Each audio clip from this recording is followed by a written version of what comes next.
I just wanted to show you around my character system. This isn't a character rigging system. It doesn't build character rigs. What it does, it is a way of managing and dealing with character rigs of any type, shape, or form. I didn't want to build a system that built bipeds because I'm often rigging, birds or animals or a basketball or a chicken or whatever it might be. So trying to build that in becomes a bit of a problem because what can happen is you're rethinking it each time. What this is given me is a character system for developing a system. It's based on three basic parts: a root node, which is a character root node, and it is a scripted custom object that basically can have any sort of look and feel to it that desired. So it's based off the helper object on my site, so we can make the actual look and feel of it anything we want.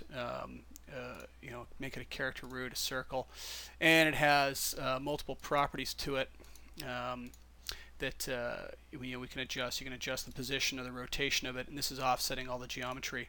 Plus things like wireframe display, which is actually, believe it or not, building a wire all the way around. Thanks to Matt Facer for sorting that one out for me while I was busy. So that was really nice. Also, the ability to be able to flat shade it or not. So you can see that it's not flat shaded now. So to make them stand out a little bit better. And you can do all kinds of crazy stuff with it, just size and basic colors and whatever else. So that's the root control. It contains data about itself and about the rest of the scene, like the control objects that are in it or the all of the objects in the entire scene. The next component of it is the actual rake controls. Really, the root control is a rake control as well, but it's a different class because it's got a few extra things in it. Rake stands for Reference Autonomous Intelligent Control, referenced as it's referenced into the rest of the system, so the system knows about itself through the root. Autonomous because each control really is autonomous. It's just a control object. It stands out on its own. It can be used anywhere, anyhow. You can drop it anywhere in the rig, so it'll deal with itself in any way, shape, or form. Intelligent, it actually is intelligent because it knows about the rest of its environment. The right hand knows about the left hand knows about the right hand, and understands its place in the rig for all intents and purposes. It knows it's part of the arm. It knows it's part of a subgroup of the IK arm in this case. So it has some intelligence about its environment. They all also can understand motion capture data from TRC files, so mocap can be placed on this character very easily by mapping each object to a set of marker data, and then you could batch process and place motion capture on this character quite easily. The third portion of it is the character mod portion. This character mod portion is the control center for the rest of the character, and some of the dialogues aren't even being shown here, like the motion capture portion, because the character hasn't been set up for it. So areas can be disabled if not in use.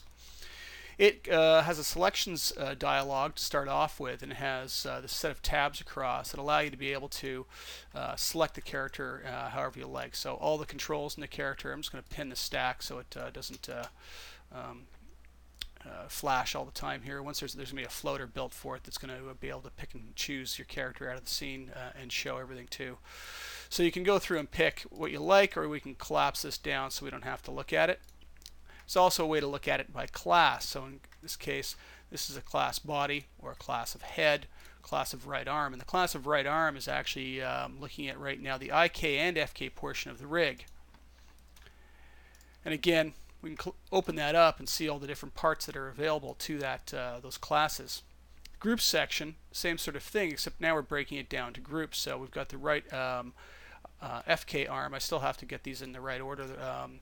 So there's the right FK arm or the right IK arm. You can see selecting on the header selects all its components, or you can select the individual components inside of it. And of course, again, we can collapse that down if we want to get to individual groups really quickly. I still have to set up the sorting for this.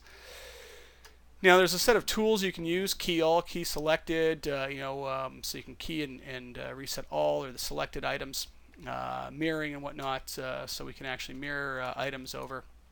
So if we have the arm lifted up and we have that selected, we want to mirror to the other side. We can do it one of two ways. We can use the buttons down here, right click and use the menus, and that'll happen in either a local space, so I can drop that over locally, and you can see that the IK portion is going over locally. I had this selected here, so let's go back to the object selected. So it's going locally across, or I can go globally across the character, which is across the center of mass in the center of the character. Also have an align tool, which is really nice. It's again built in. It understands part of the intelligence of each controls. It understands that if it's going to get aligned to something, what should it be and how should it be offset from it. So in this case, I'm able to have an IK to FK, FK to IK built in. It comes for free. I don't have to write it into it. It's not actually been added here, but I can actually add the these spinners here. All this, so the arms, legs, and spine, head are actually custom attributes attached to it for specific things for the rig. And I could actually put the buttons and call things that are items that are actually in the modifier. So what we've got is the ability to handle selections and dealing with the controls in multiple different ways. Next, I've built into my own layering system, so we can actually go into a layering system. In this case, we're not using mocap. We could change the name to something else, and change the next layer, and M2, and we could even add a new layer in here, and M3, and we could have multiple layers of animation. Each of those layers of animation can be ramped on and off. So if I animate it up, you can actually see that I can ramp that animation on and off, and of course animate that process you know, any way that I want. Whoops, looks like I've got hotkey conflict going here. I just turn on animate this way, auto key, and you can see that it's animated, and the value animates with it. So you can also go in and, you know, delete, add however you like. So layering systems, not using Max's layering system, it's my own layering system using list controllers. Pose capture system for basically being able to grab, copy a pose, and then paste it local or paste it globally. Need to add, this is going to get beefed up heavily with pose capture system, so you can hang on to poses over time, and it's going to write it all out to XML files and whatnot. Next is the constraints area. This constraints area is pretty cool because what I can take is any given object, and I can say add a constraint to this object, and it's a parent constraint. So this is now constrained to it. So again, this is all custom written in Max script. So this is a constraint with a weight. This is going to get changed over to .NET as well. And you can weight that layer on and off of an object so that it controls how it wants to be. And I think I just constrained it back to itself, didn't I? By mistake. Oh, that's why. So we can have the stack pin. So you can actually dial it off. I got a couple of oddities coming up right now with it, but I just need to go back and correct those with offset values, weight values, and again, it's going to look just like the layering system up here. Delete from scene will actually delete the entire character from the scene because it knows what the entire character is, and that's part of the intelligence of the root control, that it understands everything. Setup section, this is only open in TD modes, won't be available to clients, but it actually allows me to be able to save out all of the properties, save all the control data, and save all that control data out to a file. If I open that control data, you'll see that it actually is, again, based off XML format, and this is all the information that's being stored about the controls, about who they are and what not in the entire rig. And then, of course, we can tack other things on and handle the mocap data as well. The mocap has got a whole UI for handling all the mocap system, and again, it's just not showing because this character doesn't need it at the moment. Back to the selections is the group selection, and this I've just added in. This is your typical select area, and again, I'll just pin it so it's not flashing. And we can also do control selections. What's nice is that there's a FK section and a head section for this particular character, and we can multi-select across with control down across groups, but these groups are not hard-coded.